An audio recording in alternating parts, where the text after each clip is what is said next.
Today we're going to be inspecting and working on seals.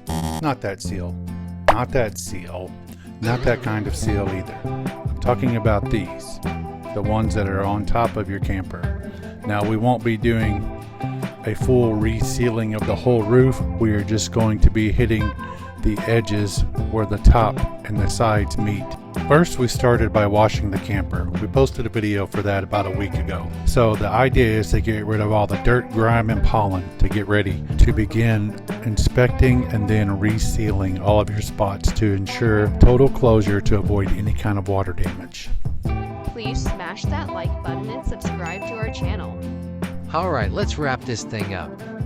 Roof maintenance should always be a part of your maintenance plan. If nothing else, check it at the beginning or end of each season.